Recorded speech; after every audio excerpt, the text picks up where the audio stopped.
I want to talk about the size of data. And for years, there's been this sort of just a stream of eye-boggling statistics about how much data there is in the world and how it's growing exponentially. Do you think that's going to continue? I was kind of part of that messaging. I came from working on Google BigQuery for a few years, about 10 years ago or so. And I certainly said, like, hey, data is going to grow exponentially. No matter the definition, we knew that the size of your data was going to grow and huge, bigger than you could possibly imagine. And BigQuery was going to handle that, of course. And I believed that message at the time. But I don't think it's actually grown as much as we expected. And I think that, Moore's law and compute and memory and distributed storage and things like that have all grown at a much faster pace than the data that we're collecting, or at least the data that we're using. Okay, so there's sort of different sizes of exponentiality there. So the data's grown, but maybe the computing power has grown faster than that. Yeah, no, totally. I mean, the data has definitely grown, right? We're starting to collect more and more. I mean, there's obviously security and privacy regulations and things like that kind of put some constraints on that. But of course, in the end, the more and more that we use, computers, more and more you use smart devices, et cetera, the amount of data out there has grown.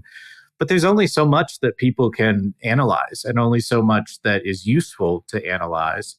And so, it's kind of that combination of factors is it hasn't grown as much as we thought. Plus, there's only a subset of it that we actually care about analyzing. Okay, so plenty of data there, but maybe not as much really interesting data.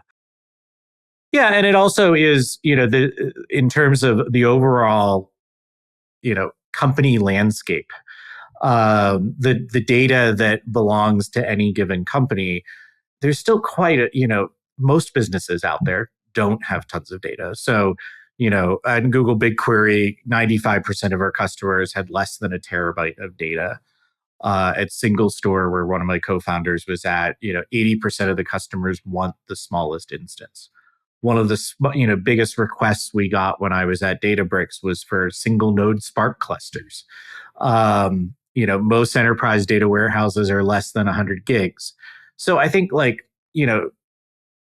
standard businesses that aren't sort of the massive online businesses Silicon Valley is building technology for, they still don't have as much data, right? It's grown probably exponentially, but it started at a very small size for those businesses. And even the startups that we've talked to, like Andreessen Horowitz, one of our investors, surveyed their portfolio companies, and on the B2B side, most companies had less than 1 terabyte of data. On the B2C side, most had less than 10 terabytes of data. And nowadays, 1 terabyte of data, like I've seen SD cards advertised in my camera that are 1 terabyte. So, I think a lot of it has to do with, our bias in Silicon Valley and in the tech industry. There are companies that have collected and analyzed much more data, of course. And those are the people that are in that environment in San Francisco or other tech cities, New York, Seattle, Amsterdam. The people that are in that environment, hear about all these big data use cases all the time, but that's not the vast majority of companies. That is kind of interesting. I suppose if you're Google and you own YouTube, you've got just petabytes of video data. You're going to think about big data problems, right?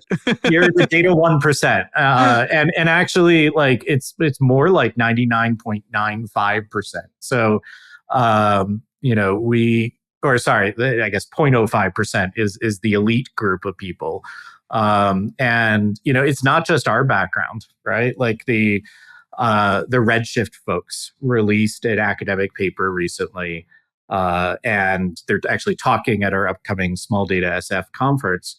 But Redshift is one of the more popular data warehouses, and Only 0.03% of the queries that are run query more than 10 terabytes of data. 0.03. Like it's tiny, right?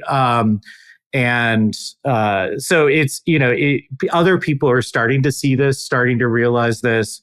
We published the small data manifesto on smalldatasf.com, which is the website for our conference, and huge roster of amazing speakers that are coming that really believe in this message that the technology has allowed us to simplify our infrastructure and work with smaller data because that's what customers have.